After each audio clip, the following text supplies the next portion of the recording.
Assalamualaikum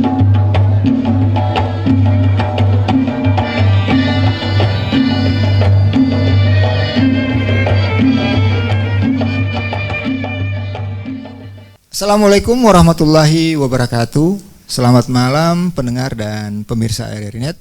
Berjumpa lagi kita di acara Obrolan Budaya. Dan pada malam hari ini merupakan persembahan dari RRI Medan. Nah, pada malam hari ini kita akan bercerita tentang riak atau ragam budaya Melayu Deli, khususnya nanti tentang pantun. Karena kita ketahui bahwa salah satu bentuk tata kata yang ada di budaya Melayu adalah pantun. Nanti juga saya akan kedatangan dua orang praktisi budaya Melayu di tempat saya ini yang seperti sebuah kalau di pantai-pantai itu mungkin seperti tempat orang berkumpul, ada kopi, ada gorengan dan segala macam. Nanti kita akan bicara-bicara di sini atau ngobrol-ngobrol di sini mengenai ragam budaya yang ada di Melayu, khususnya di Melayu Deli. Jangan kemana-mana, tetap bersama kami di acara Obrolan Budaya RRI.net, persembahan dari RRI mempersembahkan RRI Playgo. RRI Playgo adalah aplikasi resmi Radio Republik Indonesia. Dengan satu sentuhan, Anda bisa mengakses Pro 3 Suara Identitas Keindonesiaan, Voice of Indonesia, Channel 5, RRI Radio untuk mengakses jaringan RRI Radio Pro 1, Pro 2, Pro 4, RRI.net, tonton apa yang Anda dengar, RRI Online, RRI 30 Detik, Beyond, RRI Max, Editorial. Semua layanan ini bisa Anda dapatkan hanya dengan satu aplikasi, RRI Playgo. Sebaiknya Anda tahu, Indonesia adalah negara yang terkenal akan keanekaragaman budayanya. Salah satunya adalah alat musik tradisional. Alat musik tradisional di Indonesia memiliki nama dan kegunaan yang unik di masing-masing daerah. Sasando, alat musik khas Pulau Rote yang sekilas mirip gitar ini, konon sudah digunakan masyarakat di Rote, Nusa Tenggara Timur sejak abad ke-7. Sasando memiliki bagian utama berbentuk tabung panjang yang terbuat dari bambu. Pada bagian tengah alat musik berdawai ini berbentuk melingkar dari atas ke bawah. Dawai-dawai pada sasando direntangkan di tabung dari atas ke bawah yang sudah diberi ganjalan-ganjalan. Berdasarkan struktur nada, sasando dapat dibedakan menjadi dua jenis. Pertama, sasando gong dengan sistem nada pentatonik memiliki 12 dawai. Sasando jenis ini biasanya hanya bisa digunakan untuk memainkan lagu-lagu tradisional masyarakat di Pulau Rote. Kedua adalah sasando biola, memiliki sistem nada diatonik dengan jumlah dawai mencapai 48 buah. Kelebihan dari sasando ini terletak pada jenis lagu yang bisa dimainkannya lebih bervariasi. Sasando biasanya dimainkan untuk mengiringi lagu pada tarian tradisional masyarakat Nusa Tenggara Timur.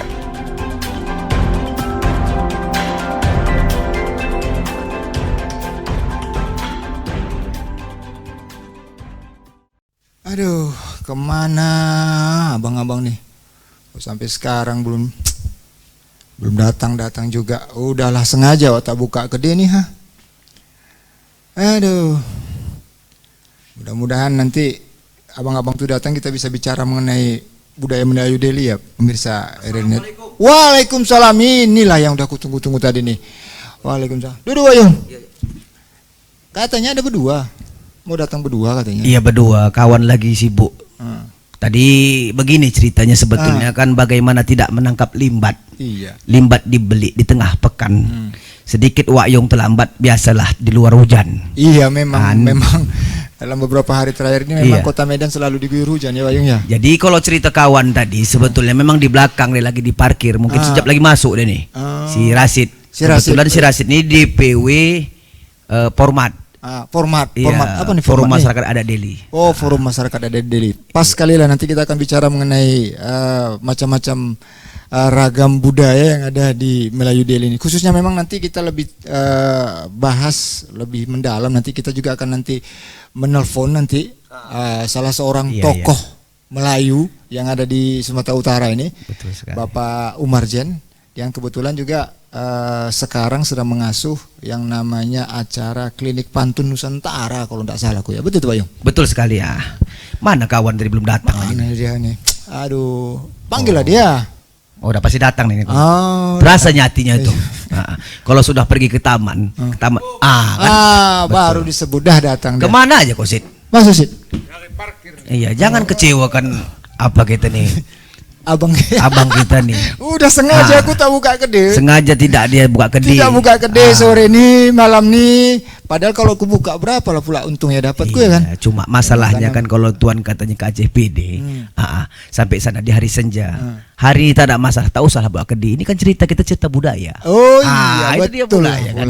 Ya kan. Betul. Nah gini, tadi kita memang ini Oyung, aku udah sampaikan tadi sama pendengar dan pemirsa RRI Net yang lagi menyaksikan dan juga mendengar acara kita ini, bagaimana kita pendengar ini bisa lebih mengetahui mengenai budaya, karena kita tahu kan Wak Yung sama Bang Ras ini kan praktisi nih, macam dokter pula praktek. Yang dokter Pak Profesor Oh, iya. yang di Jakarta sekarang nih ya. Tapi tetap menjadi praktisi budaya Tetap. Melayu ya. Luar biasa dia tuh. Nah, tentang budaya Melayu ini, terutama pantun. Karena kita tahu pantun ini memang salah satu unsur kebudayaan yang ada di Melayu. Ada macam-macam pantun, tapi mungkin bisa lah Pak Yung sampaikan kepada pendengar dan pemirsa kita tentang pantun nih lah. Iya, ini sedap macam ini tantangan ya. Sekali tuan ke Indrapura sampai sana mengambil kentang. Mantap. Baru sekali berjumpa langsung dipantun dengan tantangan. Aish. Wah, luar biasa. Tapi sebelumnya beriring balam dengan lebah-lebah bersarang di pokok buluh, beriring salam dengan sembah kami jari 10. Iya, talam bukan sembarang talam, talam berlapis kain bersuji, salam bukan sembarang salam, salam agama jawab diberi. Balas Bang Rasid. Assalamualaikum warahmatullahi wabarakatuh. Oh, Masid, enggak balas kok, Sid? Awak ini tak pandai berpantun. Nah, memang ahlinya memang Wak Yung. ahli. Kalau awak paling tahunya pantun kalau ada sumur di ladang. Numpang duduk, Bang. Oh, begitu pula, singkat pantun Orkaran. Silakan duduk. Jadi begini Abang Da, kalau cerita kita tentang pantun, sebetulnya memanglah dikatakan katun si kain satun, letak tolong di samping peti. Memang betul. Pantun bukan sembarang pantun, pantun sebagai penunjuk jati diri. Iya, artinya sudah kalau biasanya pada adatnya pantun tuh banyak yang memiliki puak Melayu. Iya, puak Melayu. Kalau sekarang lebih besarnya bangsa Melayu. Iya. Yang menyakup Malaysia, Brunei, Iya. Thailand dan lain-lainnya pokoknya di Asia Tenggara khususnya.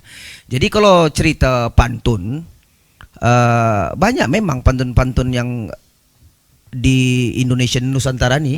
Orang Minang juga ada pantun. Iya. Orang Sibolga juga memiliki pantun. Ya, cuma memang khasnya pantun tuh dia paling tidak AB atau AAA, begitulah sistemnya. Jadi boleh juga orang Sibolga, pesisir sering mereka berpantun, cuma dengan bahasa dialek mereka. Macam abah nih macamnya orang Sibolga. Iya. Tapi katanya kampak bukan sembarang kampak. Kampak memang pembelah kayu. Abah kita nih Batak bukan sembarang Batak, tapi Batak cinta Melayu. Mantap. Dia pula ya Itulah kan? pula. Aku sebenarnya mau balas di sini. Oh, balas. Cuma apalah mau kucakapkan nih ya kan. Kalah telawat. Iya. Pokoknya kalau masalah pantun pastilah kalah Iya. telawat. Jadi bagaimana Wak Yung bilang tidak jiwa Melayu? Sudah Tuhan menebang kayu, singgah sebentar rumah Wak Kuluk. Kena Wak Yung bilang dia cinta Melayu, pakai orangnya ganteng pakai tengkuluk. Ini dia. Oke, kembali lagi kita ke pantun tadi. Memang tadi kata Wak Yung kan ada rimanya istilahnya. Iya, Kalau di itu bahasa dia. Indonesia kan ada rimanya AA, BB atau AB, AB. Iya. Nah, sekarang apa namanya pantun ini sendiri sebenarnya awalnya digunakan untuk apa, Wak Yung? Wah, ini dia. Ini dia. Pantun sebetulnya banyak. Yang penting kita kalau betul tadi rima AAA atau AB-AB. Tetapi kita harus ada irama. Irama tetap nana nana ni nana nana. na. Jangan lewat dari up-upnya itu tempo pantun. Sebenarnya itu ya. Udah tuh ada sampiran dan ada isi. Ya, kalau pantun seperti Abah tadi bertanya kepada kita digunakan, ya kan? Awalnya bagaimana? Dulu tuh pantun banyak. Ada pantun percintaan, pantun tentang budaya, pantun nasihat, bermacam-macam. Ya, kalau macam apa tadi apa? Kalau ada sumur di ladang, itu biasanya untuk pulang. Kalau ada sumur di ladang, boleh kita menumpang mandi. Kalau tak ada sumur di ladang, Rasid jangan tak mandi-mandi. Itu payah. Nah, jadi begitu Tuan Abah ya. Pantun memang banyak fungsi. Seperti saya katakan tadi sebagai jati diri orang Melayu. Nah, kalau khususnya. untuk di adat budaya Melayu sendiri, pantun ini lebih sering digunakan di mana nih? Karena kita tahu sekarang kan berkembang dia kan. Alhamdulillah ya, luar biasa. Terima kasih pertanyaan yang memang betul-betul namanya kita sampaikan. Presenter luar biasa. Jadi kalau pantun ini sekarang paling banyak digunakan di acara perkawinan ya khususnya. Dia karena tahap-tahapnya banyak. Sebelum perkawinan itu ada merisik, meminang. Baru nanti acara telangkai, baru acara perkawinan. Ada tahap-tahapnya lagi nanti seperti hempang batang, hempang pintu, hempang kipas. Kemudian masuk lagi nanti dengan nasihat hadapan. Artinya mereka tuh menggunakan pantun. Karena pantun tuh cukup indah. Kalau pandai kita bermainkan pantun, ya maka orang suka. Kain memang wangi minyak zaitun letak di samping meja. Kalau kita pandai bermain pantun, pastilah orang terhibur dan suka. Itu dia. Jadi selain di pesta perkawinan, karena memang kita lihat kan pesta perkawinan. Terus sekarang juga sering juga kita dengar kan pantunnya juga masuk ke konten-konten lain seperti nyanyian gitu kan. Nyanyian Melayu itu rata-rata memang berisi dengan pantun-pantun. Kemudian juga bentuk-bentuk macam-macam pantun nih Wak Yung. Sebagai seorang praktisi yang sering juga pantun, kalau mungkin di pesta perkawinan sering juga Wak Yung ikut kan. Isinya apa sih sebenarnya? Isi yang ada di dalam pantun itu, apakah dia macam-macam, apakah dia nasihat, kadang-kadang sindiran atau apa gitu? Ya, terima kasih. Yang pasti intinya kalau di pesta itu hiburan. Ya, walaupun disisipkan tuh nanti ada nasihatnya. Ada ya mungkin banyolan lucu-lucu gitu. Macam Abah nih, kita tengok presenter kita yang pakai kacamata kan. Petiklah tuan buah delima. Buah delima letak di sekacang koro. Abah kita nih pakai kacamata, kalau dipandangkan mirip Soekarno.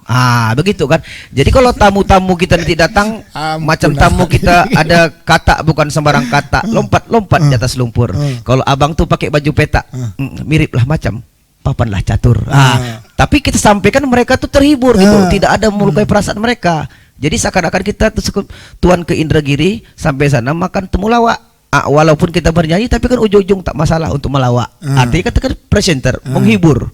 Penghibur kita dan menghibur para, kalau itu untuknya di pesta khususnya. Itu hiburan. Kalau untuk nasihat seperti kan ada juga pantun ini juga katanya nih kalau di zaman dulu itu memiliki fungsi sosial juga untuk bagi masyarakat zaman dulu atau mungkin juga sampai sekarang kan. Karena sering juga di pantun ini jadikan seperti kayak kita nih lah. Media untuk bergaul gitu kan, ketika duduk kita di sini kita saling berpantun. Salahnya memang sih kita nggak bisa membalas, itu aja ya kan. Kalau kita membalas pasti rame nih obrolan kita nih ya kan. Nah, jadi fungsi-fungsi seperti itu Pak masih digunakan di zaman sekarang ini Pak Yung? Iya, sebetulnya tempat tuh ada untuk digunakan pantun nasihat ya, seperti nasihat orang tua. Kalau pantun nasihat biasa dimasukkan sewaktu acara tepung tawar. Untuk tepung tawar, ada tepung tawar itu begitu dipanggil, kalaulah tuan ke Indrapura, batanglah kayu dikerat-kerat. Pesan dan emak namanya orang tua, kalau sudah berumah tangga jangan lupa sholat. Itu kan termasuk pesan, ya pesan ya kan. Udah nanti sudah kata kalau tuan ke Indrapura di hari senja, kalau sudah berkeluarga, pesan kami, ingat pasang keluarga berencana. Wah, itu kan pesan-pesan yang disampaikan. Jadi begitu. Cuma dari tadi menggulai kakap, orang tua jalan tuntun. Dari tadi aku bercakap, presenter tak mau pantun. inilah pula nanti. Oh, mana? Nanti awak akan berpantun setelah kita dengarkan dulu atau kita saksikan pada pendengar dan pemirsa RRI Net macam mana Wak Yuni melanggukan pantun seperti yang saya sampaikan tadi pendengar, bahwa ternyata pantun ini bukan cuma sekedar disampaikan di pesta perkawinan, pesta pernikahan, tapi juga bisa diramu dengan irama menjadi sebuah lagu. Jangan kemana-mana, tetap bersama kami di acara Obrolan Budaya RRI Medan, masih akan berbincang-bincang mengenai adat dan budaya yang ada di Melayu Deli. Waktunya kentongan. Dalam rangka tanggap virus corona, berikut panduan jarak sosial di tempat kerja. Hindari pertemuan langsung, gunakan konferensi online, email, atau telepon jika memungkinkan, bahkan ketika kita berada di gedung yang sama. Pertemuan tatap muka yang tak terhindarkan, waktu terbatas, ruangan besar, tidak duduk berdekatan, dan hindari kontak fisik. Jangan berkumpul di ruang kerja, dapur, ruang mesin fotokopi, atau area lain di tempat biasa kita bersosialisasi. Jaga jarak 2 meter bila memungkinkan. Batalkan atau tunda perjalanan dinas, pertemuan-pertemuan yang tidak penting, seminar, pelatihan, dan lain-lain. Bawa makan siang dan makan di meja sendiri atau jauh dari orang lain. Hindari ruang makan siang dan restoran ramai. Sebisa mungkin hindari transportasi umum, pergi lebih awal atau terlambat untuk menghindari kontak fisik di perjalanan. Batasi catering, team building, dan kegiatan lain di mana memungkinkan terjadi kontak dekat dengan orang lain. RRI Radio Tangki.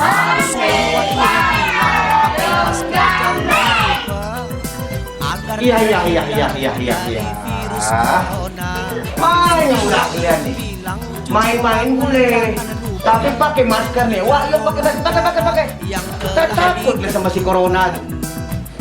Udah banyak tewas buat corona. Pakai. Aduh, cemana ya kalian nih. Biarkan mana sedikit. Aduh. Virus corona tak kenal saudara ataupun kawan. Siapapun bisa tertular dan menularkan. Mari kita gunakan protokol kesehatan. Pakai masker. Ahoy!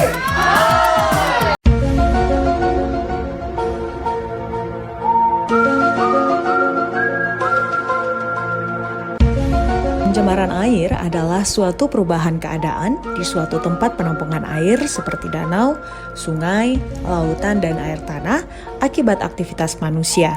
Pencemaran air merupakan masalah global utama yang membutuhkan evaluasi dan revisi kebijakan sumber daya air pada semua tingkat, mulai dari tingkat internasional hingga sumber air pribadi dan sumur. Air biasanya disebut tercemar ketika terganggu oleh kontaminan antropogenik dan ketika tidak bisa mendukung kehidupan manusia seperti air minum dan mengalami pergeseran. Ditandai dalam kemampuannya untuk mendukung komunitas penyusun biotik seperti ikan atau adanya fenomena alam seperti gunung berapi, ledakan alga, kebinasaan ikan, badai, dan gempa bumi juga menyebabkan perubahan besar dalam kualitas air dan status ekologi air. Pencemaran air dapat disebabkan oleh berbagai hal dan memiliki karakteristik yang berbeda-beda, antara lain sampah organik, industri membuang berbagai macam polutan ke dalam air limbahnya, limbah pabrik yang mengalir ke sungai, pencemaran air oleh sampah, penggunaan bahan peledak untuk menangkap ikan, kandang hewan peliharaan yang berdekatan dengan sungai membuat air tercemar karena kotoran hewan dibuang ke sungai. Sementara itu, pencemaran air bisa mengakibatkan banjir, erosi, kekurangan sumber air, sumber penyakit, tanah longsor, dapat merusak ekosistem sungai, merusak tanaman yang disiram, serta kerugian untuk nelayan atau petani sayuran dan masyarakat yang tinggal dekat pesisir sungai.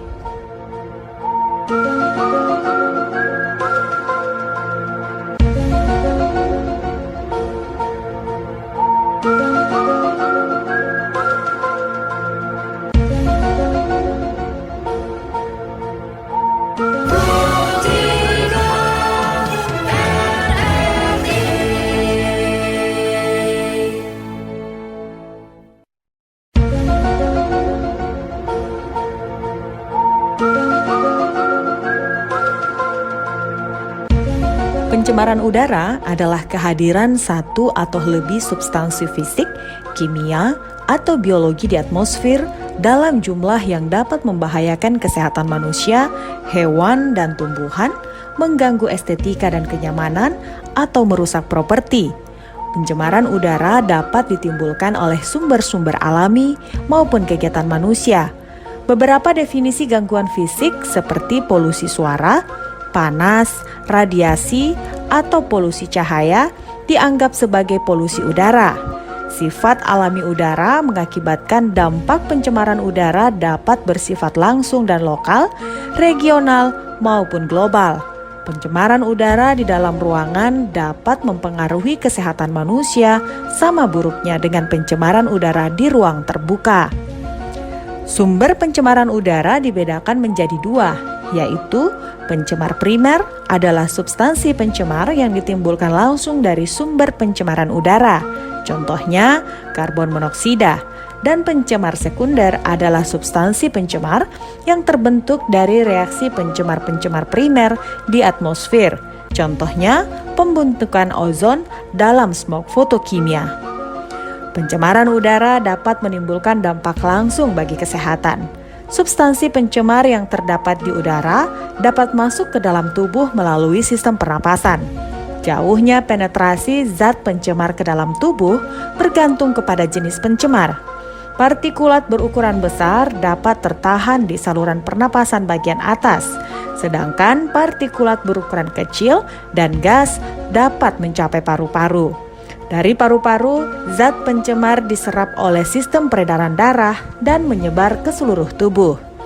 Dampak kesehatan yang paling umum dijumpai adalah ISPA atau infeksi saluran pernapasan atas, termasuk diantaranya asma, bronkitis, dan gangguan pernapasan lainnya. Beberapa zat pencemar dikategorikan sebagai toksik dan karsinogenik. Pencemaran udara juga memberikan dampak terhadap tanaman.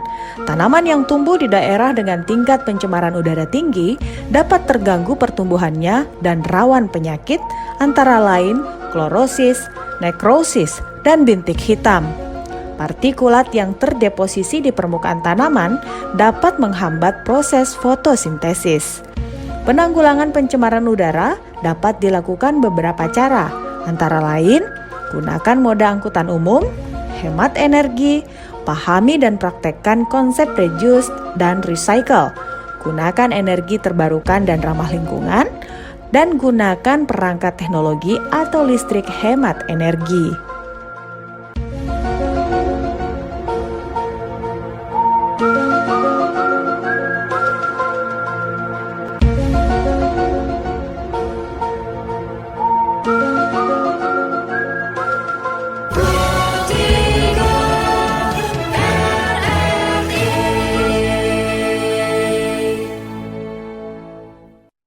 Baik pendengar dan pemirsa RRI Net, masih di acara obrolan budaya produksi RRI Medan, dan kita tadi masih bincang-bincang atau ngobrol tentang ragam budaya yang ada di Melayu, terutama Melayu Deli.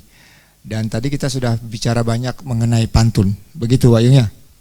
Iya. Tapi kalau bicara pantun, aku ada lihat di beberapa kesempatan itu ada yang namanya klinik pantun Nusantara. Nah, pendengar dan pemirsa RRI Net, ada mungkin yang nanti bisa search di YouTube tentang bagaimana pantun ini. Nanti ada namanya klinik pantun Nusantara dan pengasuhnya adalah Bapak Profesor Dr. Umar Jen.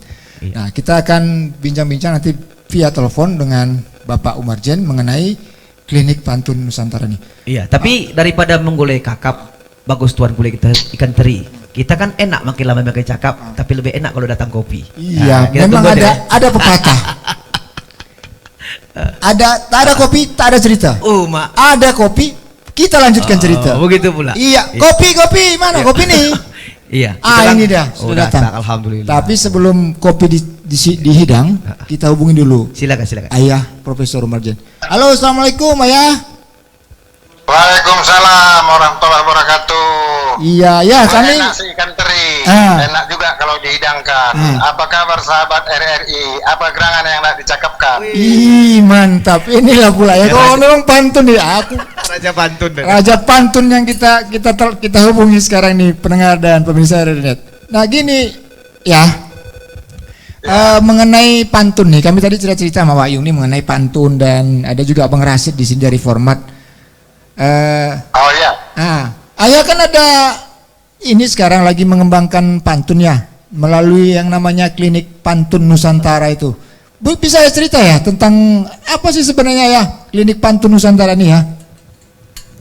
Oh, Klinik Pantun Nusantara itu adalah sebuah komunitas dunia maya.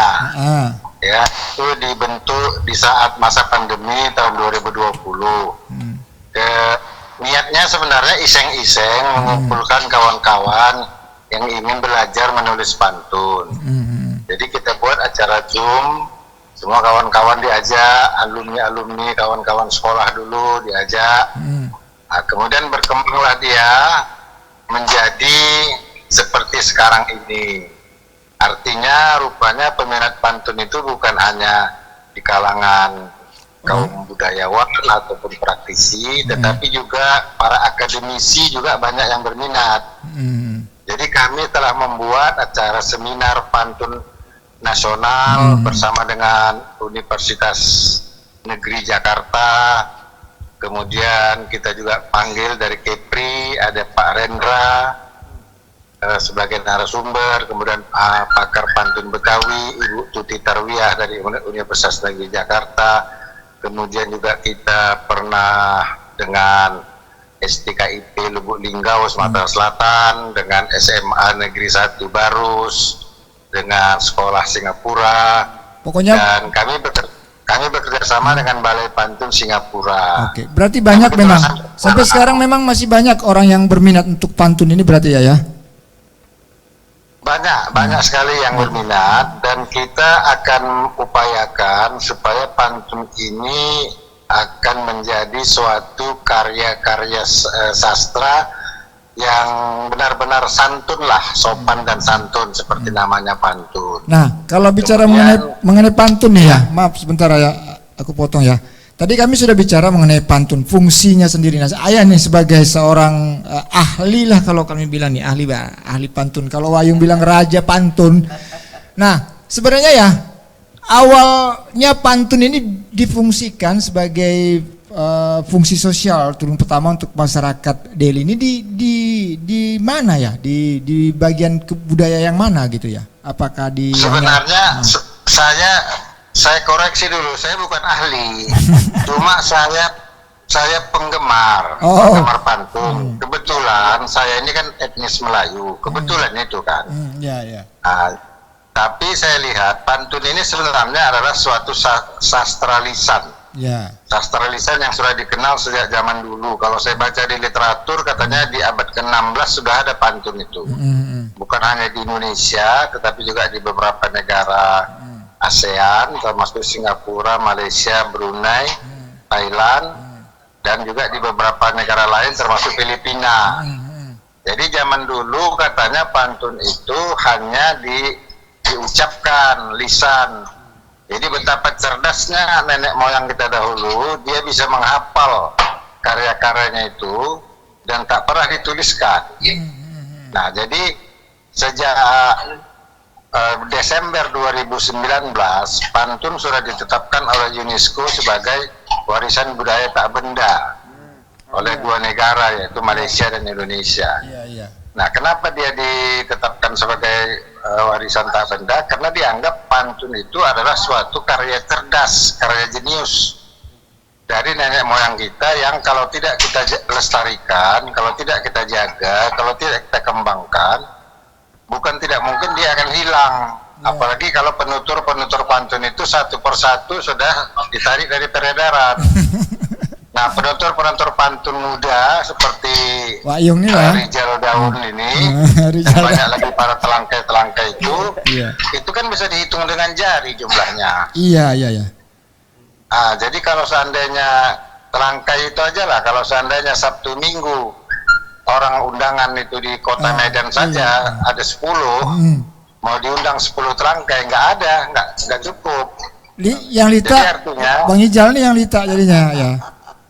Iya, paling dia kan bisa 1 hari 1. Iya.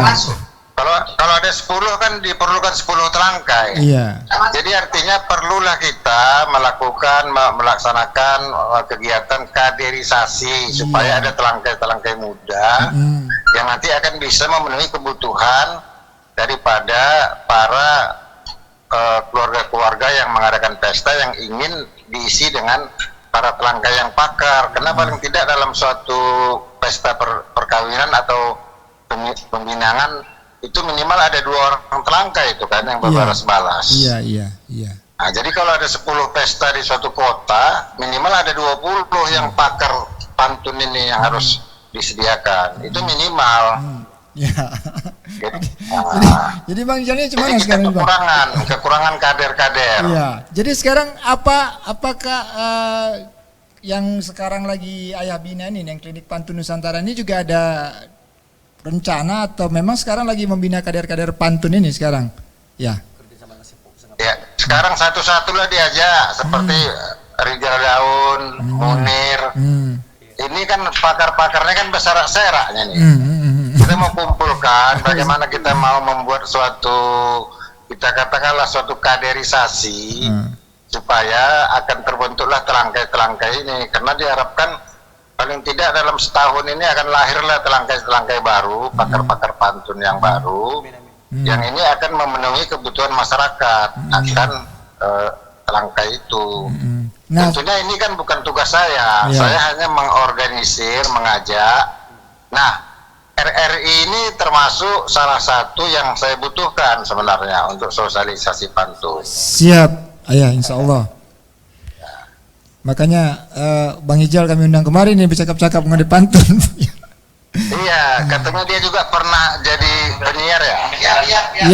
Ya, sempat juga mengisi acara di Insan. Insya Allah kita akan mulai kembali acara yang berpantun ini, karena memang seperti yang Ayah katakan tadi, sekarang bisa dikatakan orang Melayu ya kekurangan telangkai mungkin ya. Sehingga itu tadi, kalau Bang Ijal ini dapat 10 pesanan, 10 order, bis pingsan lah dia kan ya. Bagi-bagi nah, mungkin pula kita fotokopi dia. Iya. Belum lagi dia pesanan manggung kan. Ada dua job satu hari nggak mungkin. Nah, terakhir nih ya, apa kira-kira nih harapan Ayah nih untuk anak-anak muda sekarang ini, terutama mengenai pengenalan budaya kita nih, budaya Melayu ini, terutama di pantun ini yang memang kita tahu kalau nari apa segala macam mungkin masih banyak lah kita dapatkan ya. Pantun nih sekarang yang agak sulit memang. Kira-kira apalah kira-kira? Apakah melalui klinik pantun Nusantara yang Ayah organisir ini ya? Kami sekarang lagi membuat suatu bentuk sosialisasi pantun untuk anak-anak sekolah. Tetapi untuk anak sekolah itu yang dibutuhkan adalah peran guru. Ya. Nah, jadi gurunya dulu harus mengajarkan pantun kepada anak-anaknya. Bukan mengajarkan, artinya mengenalkan lah, mengenalkan bentuk-bentuk pantun. Dan ini akan kami buat untuk tahap pertama ini mungkin dalam 2-3 hari ini akan ada pocket mode namanya untuk pantun belajar untuk anak-anak. Ini akan kami bagi-bagikan. Dan kemudian satu lagi, pantun ini bukan milik orang Melayu saja. Ya. Pantun itu ada pantun Minang, ada pantun Batak, ada pantun Mandailing, pantun Karo, pantun Betawi, banyak. Tetapi kalau pantun mereka itu kan menggunakan bahasa daerah. Ya. Kalau pantun Melayu ini kelebihannya dia menggunakan bahasa Indonesia, jadi lebih dipahami walaupun bukan etnis Melayu. Tapi pantun-pantun daerah itu pun juga harus dibangkitkan kembali.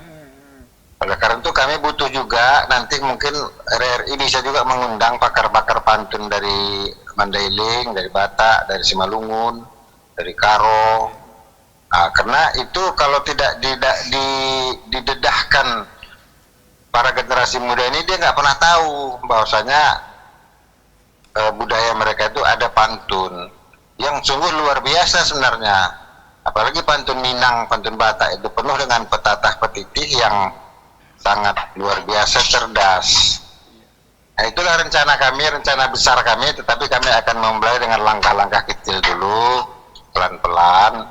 Ya mudah-mudahan dengan adanya RRI ini sudah menelepon saya, itu suatu pertanda positif bahwasanya karena banyak telinga yang mendengar, ya kan, melalui siaran radio. Nah, begitu. Baik ya, terima kasih ya. Oke, sama-sama. Terima kasih juga buat RRI, buat Rasid dan Jalur Daun. Ya, makasih banyak ya. Selamat beraktivitas kembali. Sama-sama. Assalamualaikum. Waalaikumsalam warahmatullahi wabarakatuh. Nah, tadi udah kita telepon Pak Ayah Profesor Marjan yang ternyata memang tadi Bang Jal lebih memfokuskan diri untuk dengan apa namanya tadi, Klinik Pantun Nusantara. Iya, Klinik Pantun Nusantara. Budaya pantun ini terutama untuk generasi muda sekarang. Betul sekali. Tapi udah ada kopi nih, tadi Abang minta kopi. Iya. Pantunkan lah dulu masalah ini. Rencana tadi kan ke Indragiri. Tangkap ikan siakap.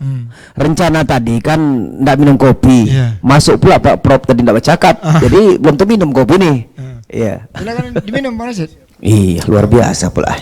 Hitam-hitam si tapuk manggis, walaupun hitam rasanya manis. Oh, sedap betul ya kan. Aduh. Iya. Kita bicara pantun sih, tapi tak bisa kita bahas, hancur kita nih kalau kayak gini. Tapi iyalah. Tapi yang penting pendengar dan pemirsa RRI bisa menikmati pantun-pantun yang dilantunkan tadi atau disampaikan oleh Bang Rijal alias Wayung yang ada di yang juga sering mengisi paket acara Melayu yang ada di RRI. Ayo berpantun kemarin ya. Baik, pendengar dan pemirsa RRI, kita rehat dulu sejenak. Kita akan bincang-bincang lagi nanti tentang budaya adat dan budaya Melayu setelah kita dengarkan beberapa pesan dan informasi yang berikut ini. Selamat datang di Tatanan Kehidupan Baru. Kita saat ini dihadapkan pada ketidakpastian. Tidak pasti kapan corona akan berakhir. Banyak ketidakpastian yang harus kita hadapi. Di satu sisi, virus corona juga telah merubah banyak hal di kehidupan kita tanpa kita sadari. Jika Anda ingin tetap bisa bertahan dan selamat dari pandemi ini, sebaiknya persiapkan diri Anda untuk beradaptasi dan menjalankan tatanan kehidupan baru. Dalam prediksi tatanan kehidupan baru, kesehatan dan kebersihan menjadi komoditas nomor 1. Ketakutan orang-orang akan terserang virus membuat semua orang kini semakin ketat menjaga kesehatan dan kebersihan jika kita keluar rumah. Akan banyak kita temui wastafel dadakan di mana-mana. Hand sanitizer menjadi barang yang paling dicari. Orang mengenakan masker kemana-mana. Selalu menjaga jarak saat melakukan kegiatan dan tidak berkerumun, dan tidak melakukan kontak fisik meski itu hanya sekedar bersalaman. Vitamin dan jamu menjadi barang yang banyak dikonsumsi selain makanan pokok. Sebelum bepergian, orang akan dicek dulu suhu tubuhnya dan tidak akan diizinkan melanjutkan perjalanan jika terindikasi tidak sehat. Dan akan selalu dilakukan cek suhu tubuh ketika berkegiatan sosial seperti di mal, rumah makan, atau di mana saja. Tidak menutup kemungkinan ke depan orang akan diwajibkan membawa dokumen kesehatan pribadi saat bepergian. Atau bisa jadi sistem pelacakan kesehatan di bandara dan terminal transportasi umum lainnya akan menjadi lebih praktis dan mudah. Nah, selamat datang di Tatanan Kehidupan Baru. #Indonesia Tatanan Kehidupan Baru.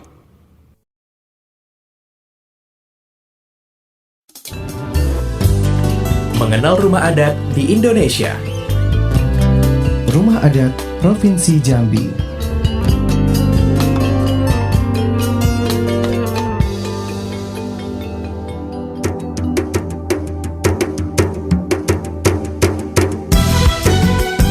Rumah Adat Jambi adalah rumah panggung Kajang Leko yang merupakan konsep arsitektur dari Marga Batin. Hingga sekarang, orang Marga Batin tetap mempertahankan adat istiadat yang ditinggalkan oleh pendahulu mereka. Bahkan, peninggalan Kajang Leko pun masih dapat dinikmati keindahannya dan masih dipergunakan hingga kini.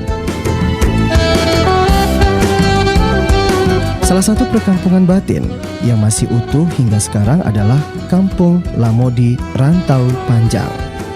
Rumah panggung Kajang Leko memiliki bentuk persegi panjang. Keunikannya terletak pada konstruksi dan seni ukiran yang menghiasi bangunan. Ada 3 macam rumah Kajang Leko, yaitu pintu tegak, pintu masih dinding, dan pintu balik melintang. Rumah adat Kajang Leko memiliki ciri khas yaitu berstruktur rumah panggung dengan memiliki 2 buah tangga. Terdapat beragam motif ukiran pada setiap dindingnya, seperti ukiran motif ikan yang melambangkan bahwa masyarakat Melayu adalah masyarakat nelayan. Sementara motif buah-buahan, bunga, dan daun melambangkan pentingnya peran hutan dalam kehidupan masyarakat Melayu Jambi.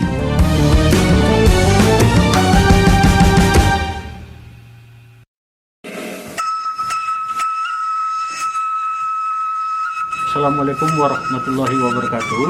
Tumaradu don asapom sasudena. Ise sajope bisa meroban doon menyebarkan virus corona tanpa kita sadari. Karena ini mari kita jago di kita masing-masing.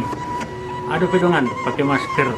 Nah betul-betul berdisiplin. Kita jago jarak, kita basuh, kita cuci atau kita basuh tangan dengan sabun untuk mengakhiri wabah COVID-19. Assalamualaikum warahmatullahi wabarakatuh.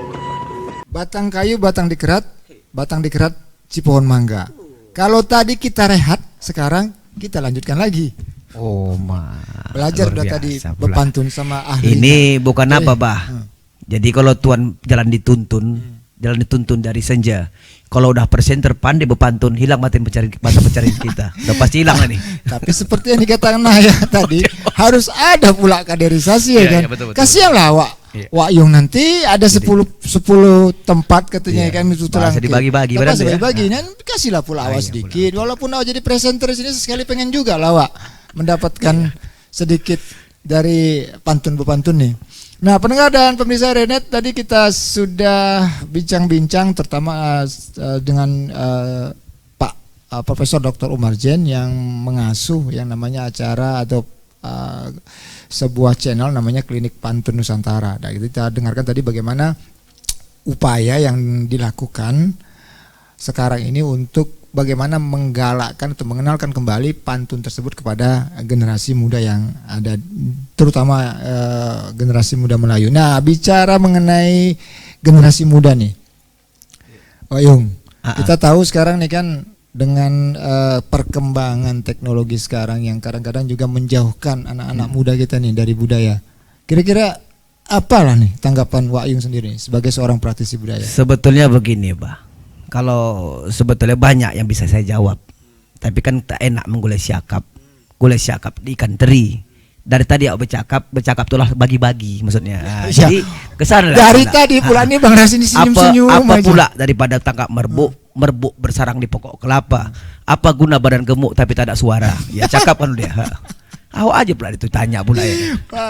Ini ada Bang Rasid di sini, pendengar dan pemirsa Renet. Bang Rasid ini merupakan salah seorang pengurus dari yang namanya sebuah organisasi masyarakat namanya Format, yaitu Forum Masyarakat Deli. Nah, gerak langkah dari Format ini lalu bagaimana masyarakat terutama masyarakat Deli itu untuk kembali melestarikan adat dan budaya yang ada di Melayu seperti itu. Nah, khususnya budaya Melayu. Nah, nanti kita tanya nih, Bang Rasid kan dari Format nih, Forum Masyarakat Deli. Nah, kira-kira di Format itu, karena kita tahu kan peran masyarakat juga betul ya Pak, sangat penting, terutama masyarakat Melayu sendiri yang untuk melestarikan adat. Kalau tak dilestarikan pula nanti anak cucu kita nih lupa lah deh, ya kan? Kira-kira apa upayanya?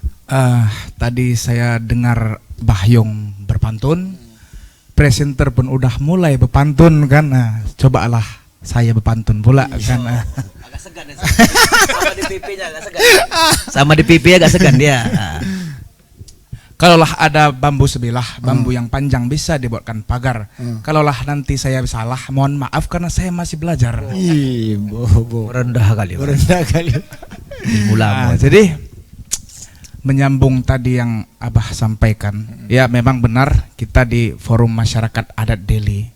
Forum Masyarakat Adat Deli itu ialah forumnya masyarakat yang di bawah naungan Sultan Deli sendiri kan gitu. Yang sama-sama kita tahu kalau kita cerita sejarah historinya, Sultan Deli ini ada memiliki 4 kedatukan kan gitu, ada kejuruan dan negeri. Yang alhamdulillah saya di sini dipercaya menjadi DPW di Kedatukan Serbanyaman, Sunggal Serbanyaman. Ya mungkin Nanti kalau masih wilayahnya nih ya. Wilayah kalau bicara mengenai kejuruan tadi kan, itu kan mungkin bisa Bang Rasid bilang kejuruan ada 4 tadi kejuruannya. Kejuruan ada 2. Ada 2. Iya. Ada itu Percut dan Metar Bilat. Kedatukan Sunggal Serbanyaman, Kedatukan Sukapiring, Kedatukan 10 Dua Kuta, Hamparan Perak, dan Kedatukan Senembah. Itu daerah-daerah Patumbak. Ya. Jadi kita di sini di Serbanyaman kan gitu. Fokus kita yang pertama itu ialah untuk menggandeng masyarakat-masyarakat yang menjaga resam budaya Melayu. Ya, resam kita bilang kan. Karena apa? Karena suku inilah yang unik, yang tidak bisa dipilih dan dia legasi diwariskan kan gitu. Kalau agama, warga negara itu bisa dipilih. Tapi kalau suku, nasabnya dari suku apa ikut dia kan gitu.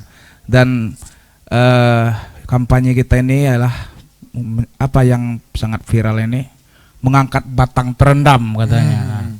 Kalau kata Bahyong ini DPP, Forum Masyarakat Adat Deli, Dewan Pimpinan Pusat. Kalau saya di DPW wilayah Serbanyaman. Kalau kata Bahyong, ini bukan batang, tapi berlian gitu. Mutiara yang terpendam. Kita angkat lagi. Kita angkat ya. Mungkin berliannya itu bentuk batang gitu ya. Iya. Gitu.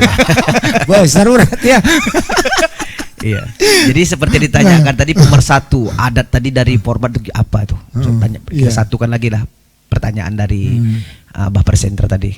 Masalah adat budaya, perannya gitu. Ya, kita di format ini mengajak masyarakat adat, terutama yang kaum milenial muda, yang kayak saya lah, kaum muda kan gitu. Ya walaupun wajah agak tua tapi masih muda. Merasa juga ya. Alhamdulillah. Jiwanya muda. Sejauh ini kita coba untuk memelayukan orang Melayu itu sendiri. Oh begitu ya. Contohnya selama ini orang Melayu tak Melayu. Maksudnya dengan menjaga budaya, seperti yang kita pakai ini tengkulo. Ada yang juga bilang tanja kan gitu. Ada yang bilang apa detar, macam-macam lah. Jadi kita kemarin buat pelatihan pelipatan tengkulo. Itu mengajak kawan-kawan muda, dan kita juga pawai-pawai pakai tengkulo. Akustikan konser pakai tengkulo. Kalau hangout atau di mall-mall gitu pakai tengkulo. Tak jadi perhatian tuh. Paling orang bilang Ipin dan Upin. Berarti menunjukkan seperti tadi. Kan awak bilang tadi kalau tuan ke rumah wak kulo jalannya di pagi hari. Sengaja orang Melayu pakai tengkulo itu menunjukkan sebagai jati diri. Jadi di mana-mana kalau udah pakai tengkulo, oh nih Melayu nih. Walaupun seperti apa nih Melayu. Walaupun Melayu pesisir. Kalau si Bolga Melayu pesisir tetap. Terus cek. Yang terbaru ini kita memang paling penting itu pelatihan pantun. Ini akan rencananya akan dibuat pelatihan pantun dan festival pantun juga. Festival pantun. Nanti. Betul tuh, kalau nggak tahu gitu pantun. Iya. Tadi sih mendengar aja. Bisa wak kena kan. Nggak berbalas paling awak bilang biarlah Allah yang membalasnya. Allah yang balas ya tuh. Balas karena menjaga budaya kan. Gitu pula ya. Jadi oke lah, tadi masalah macam-macam tadi, termasuk juga bagaimana cara format sendiri nih mengajak generasi muda nih sekarang, terutama ya oke lah, dia usah Melayu lah ya kan. Mungkin generasi muda lain yang memang tertarik sama budaya Melayu ini. Ya itu, kita kan mungkin ada aksi baru ada reaksi katanya kan gitu. Jadi kita syiarnya itu ya macam kemarin-kemarin kita adakan meronggeng Melayu, menari Melayu di Istana Maimun, di lapangan, di tempat-tempat terbuka, dengan bertengkulo kan gitu. Iya, dan seperti baru-baru ini kan RRI juga mengadakan. Iya. Jangan dilupakan. Lupa. RRI luar biasa, sudah menebang batang keladi, batang keladi letak di samping meja. Luar biasa namanya RRI, tetap cinta dengan budaya. Itu selalu. Biarlah Tuhan yang membalas. Bagus sekali jawabannya. Tak sanggup bawa balas.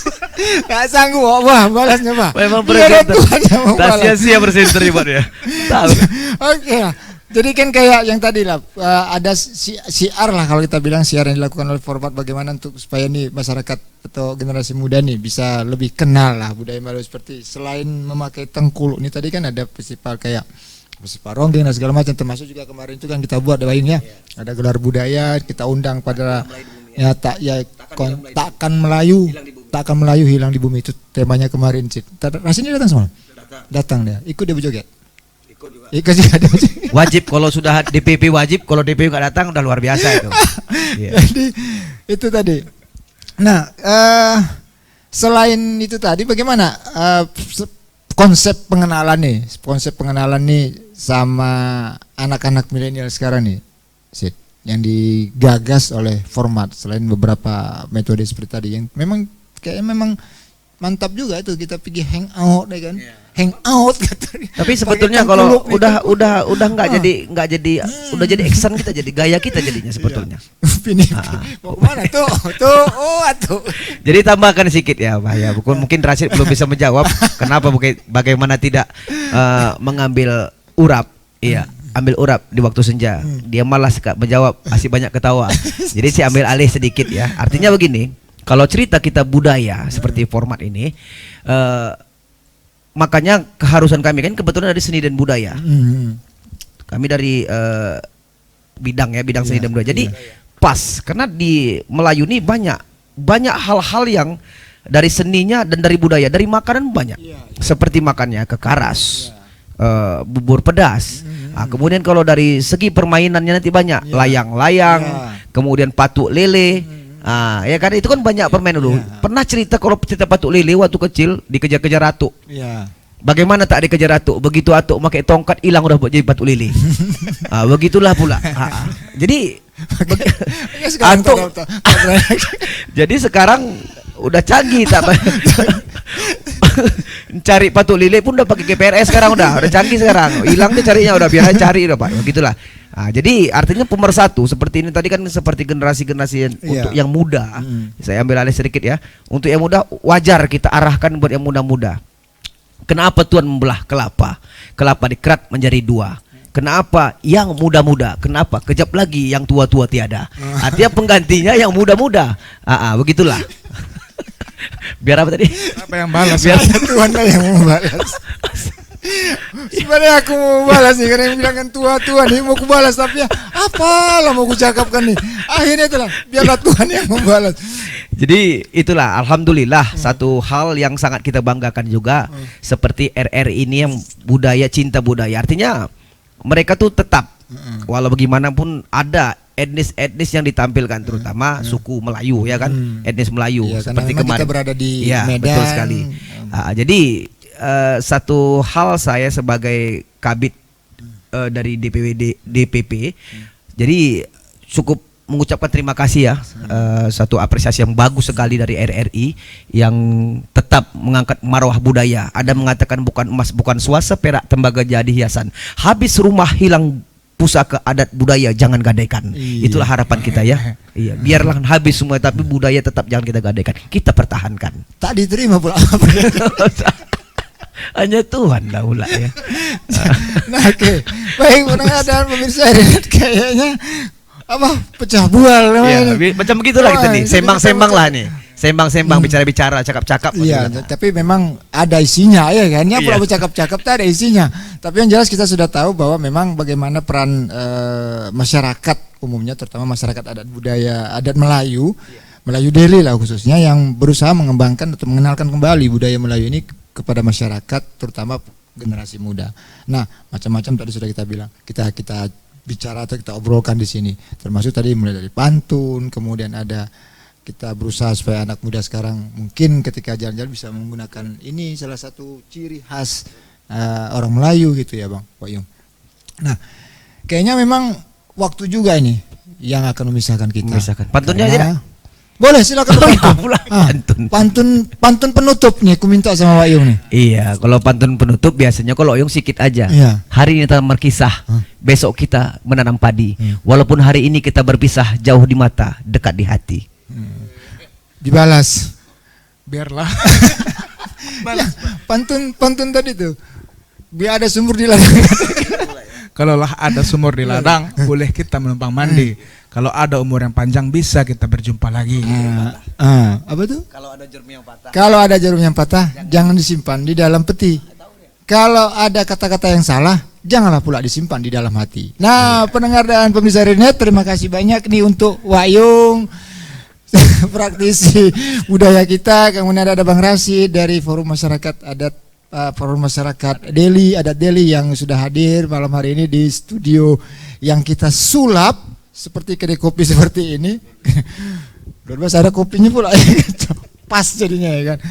Nah, semudah-mudahan apa yang kita bincangkan atau obrolkan di sini bisa menambah khasanah pengetahuan Anda tentang budaya, terutama tentang budaya Melayu yang ada di Sumatera Utara. Dari RRI Medan, saya Ari dan juga ada Wak Yung, ada Bang Rasid mengucapkan terima kasih atas atensi dan perhatian Anda. Billahi taufik wal hidayah. Wassalamualaikum warahmatullahi wabarakatuh.